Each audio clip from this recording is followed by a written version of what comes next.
ज़रा हम याद ताज़ा कर रहे हैं उस दिन की, और ज़ाहिर है चाहे वो हम मीडिया की बात कर लें, सोशल मीडिया की बात कर लें, फ़ज़ाओं की बात कर लें, ज़मीन से बात कर लें, हमारे जवानों ने, पाक फ़ौज ने जिस तरीके से और अवाम ने जिस तरीके से एकजहती का मुजाहरा किया, तो क्या और कितना मुख्तलिफ, कितना अहम हम इसे समझते हैं मॉडर्न वॉरफेयर की अगर हम बात करें, और पाकिस्तान ने जो जवाब दिया उसकी क्या सिग्निफिकेंस है? आई थिंक हर लिहाज से पाकिस्तान ने डोमिनेट किया, चाहे वो नैरेटिव था, चाहे वो मिलिट्री ऑपरेशन था। और इसमें एक चीज़ मद्देनज़र रखनी चाहिए कि एक प्री प्लान फॉल्स फ्लैग हुआ 14 फरवरी को पुलवामा में। इसका आपने आई थिंक ऑलरेडी जिक्र किया, जिसको सत्यपाल मलिक जो लेफ्टिनेंट गवर्नर था कश्मीर का, ऑक्यूपाइड कश्मीर का, उसने भी हाईलाइट किया। उसने मना किया था कि मोदी को अपने बंदे मत मारो। एंड देन अच्छा, इंडिया थॉट कि जी हम एयर स्ट्राइक करेंगे, first time after 71 war air force इस्तेमाल होगी और पाकिस्तान काउ डाउन हो जाएगा। और फिर मीडिया पे एक शोर मचा के साफ ज़रा स्ट्रॉन्ग मीडिया, तो हम नैरेटिव को डोमिनेट करेंगे। अच्छा, सारी चीज़ें ये उल्टी हुई।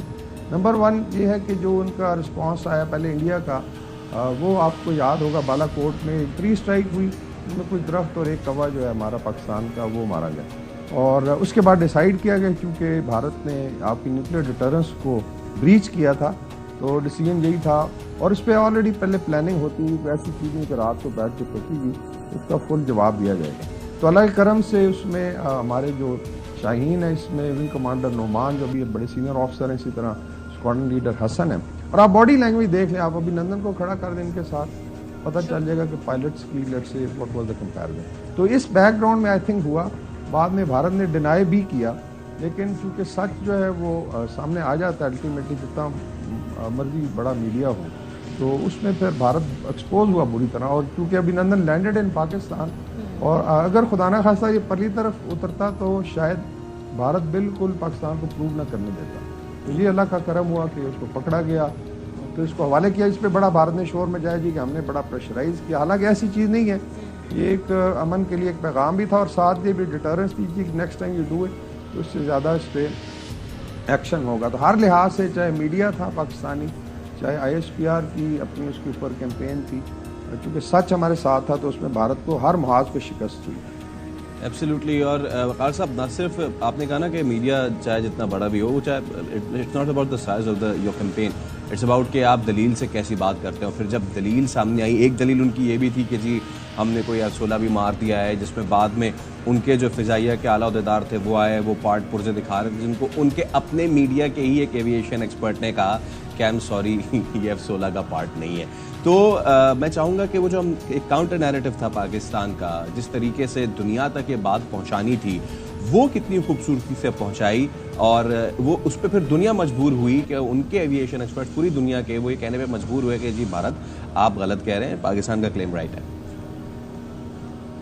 जी, आई थिंक नैरेटिव की लड़ाई में आजकल बहुत ज़रूरी है, क्योंकि पोस्ट टू थियरस में सच ढूंढना बड़ा मुश्किल है और अवाम को बिल्डर किया जा सकता। आपको याद होगा कि अभिनंदन को बाद में उन्होंने अवार्ड दिया, प्रमोट भी कर दिया, नाउ ग्रुप कैप्टन है शायद। और it is so shameless on part of India कि एक ऐसा पायलट को पकड़ा पाकिस्तान ने। तो ये तो विद इन इंडिया उन्होंने किया। अभी एक्सपोज हुए, एक इंडियन एयरफोर्स का फोरम था, उसमें क्रिश्चियन फेयर जो बड़ी क्रिटिक रही है पाकिस्तान आर्मी की और मिलिट्री की, और उसने उनको एक्सपोज किया जी कि सवाल ही पैदा नहीं होता। F-16 का सारा हमने स्टॉक टेकिंग किया है, सारा सिग्नल इंटेलिजेंस ली है, इसके अलावा जितना भी सर्कमस्टांशियल एविडेंस बिल्कुल आपने नहीं किया। कहते हैं I wish you had done it, लेकिन ऐसा नहीं है। तो भारत बुरी तरह एक्सपोज। दूसरा आई थिंक ज़्यादा इंपॉर्टेंट चीज़ है वो कंपैरेटिव एनालिसिस, अगर थोड़ा टाइम दें, कि जो रिस्पॉन्स है एसिमेट्रिक लड़ाई में, वो पाकिस्तान वर्सेज इंडिया और इंडिया वर्सेज चाइना पिछले 2-3 साल में चीज़ें कैसे रहा। अगर आप अपना साइज देखें पाकिस्तान का, definitely we are a smaller force, लेकिन हमने आगे बढ़ के एक स्टेप आगे जाके उनको रिटेलिएट किया, और उसके बाद भारत एस्केलेट नहीं कर सकता। जबकि भारत चाइना का एक क्लैश हुआ 2020 जून में, जिसमें इनका 2500 स्क्वायर किलोमीटर चाइना ने लिया और अभी तक उनके पास है, और भारत की मिलिट्री कुछ नहीं कर सकती। उसमें एक कर्नल भी मारा गया, और मोदी ने बेसिकली कहा जी कि मैं तो नहीं कर सकता चाइना का मुकाबला। तो एसिमेट्री में देखें, अगर थोड़ी सी बड़ी पावर है तो एटीट्यूड का क्या फ़र्क है या स्पिरिट क्या है। So I think that is very important कि पाकिस्तान ने हमेशा, जब जोग्राफियाई सरहदों की हिफाजत है, उसमें कोई कसर नहीं छोड़ी, और हमारी मिलिट्री ने हमेशा रिस्पॉन्ड किया। So I think this is very important कि आप ये देखें। नॉर्मली लोग कहते हैं जी कि भारत जो है डोमिनेट करता है, ऑल दैट टेक्नोलॉजी भी है, लेकिन आपने ये देखना है कि प्लानिंग कैसी है, आपकी क्वालिटी ऑफ पायलट्स है, ये ऑफिसर्स कैसी है, एंड देन इज मिलिट्री और पॉलिटिकल लीडरशिप की विल कितनी थी। तो ये बड़ा इंपॉर्टेंट है कि हाईलाइट किया जाए कि एसिमेट्रिक रिस्पांस में being a smaller force Pakistan ने आगे बढ़ के रिस्पॉन्ड किया। और अभी आपने मिसाल देखी, अनफॉर्चुनेट हुआ ईरान के साथ इंसिडेंट, वहाँ भी ये चीज़ रिपीट की कि डिटरेंस जो है इंशाल्लाह कायम रहेगी। Pakistan is a nuclear power, हम अपनी सरहदों की वायलेशन बर्दाश्त नहीं कर सकते। बिल्कुल बिल्कुल, और बड़ा हमने उस पर भी बड़ा कहते हैं ना टैक्टफुली सारी सूरत हाल को हल किया।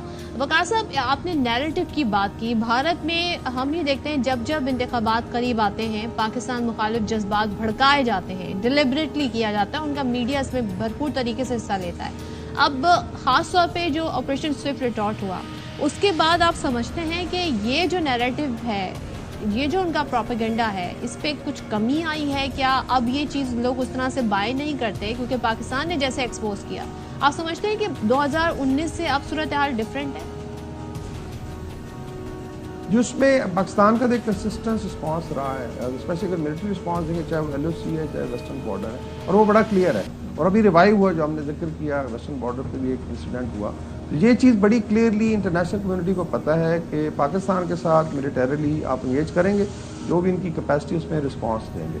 और आई think this is also very good message, because सुना है कि भारत ने एंटाइज किया या ट्रैप किया ईरान को जी कि आप ये हरकत करें, बिकॉज ये भी मोदी को शायद इलेक्शन में हेल्प करने की ही वजह से किया गया कि अंडरमाइन हो जाएंगे, हम शोर मचाएंगे, डिवीजन है पाकिस्तान में, पोलराइजेशन है, तो मिलिट्री को दबाएंगे और फिर उसका फ़ायदा उठाएंगे। क्योंकि हर इलेक्शन में भारत का जो है वो दो आई थिंक बड़े इंपॉर्टेंट आपने अंडरलाइनिंग थीम्स होती हैं, एक एंटी पाकिस्तान और एक एंटी मुस्लिम। अभी आपने देखा कि उसमें आई थिंक आसाम में एक लॉ लाया गया जिसमें मुस्लिम मैरिज लॉ को ख़त्म कर दिया। इस तरीके से इन्हीं चीज़ों पे वो थ्राइव करते हैं, डिस्पाइट के अभी फार्मर्स ने सराउंड किया हुआ दिल्ली को, और वहाँ बड़ी मुसीबत पड़ी, मानीपुर में आग लगी। लेकिन नैरेटिव की लड़ाई में भारत की हमेशा कोशिश एंटी पाकिस्तान भारत कोशिश करता है कि अंडर द कार्पेट जो है सब कुछ स्वीप कर दे, लेकिन बारहा उसकी कोशिश नाकाम रही है।